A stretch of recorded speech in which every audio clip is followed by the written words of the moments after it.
Okay. This Leonardo, he is on a skateboard, and he has a little button on the back of his shell, and you press the button and it moves his arm back and forth really fast, and it's cool. Okay, and this is a Raphael.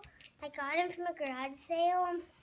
He can stretch like this, and if you look closely and do this, there's actually water inside of him. It's rubber.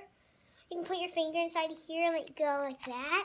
It comes with a set, but it didn't come with a set for me because it was at a garage sale. And this is my other Raph. I don't really know where the shell is. That's on the bottom that you can like skate on. Well, it kind of looks like he's jumping into the sewers or something. So now we're going to do a demonstration of fighting. Okay, you're referee again. Huh? You're referee again. Ready, set, go! Bang, bang, get off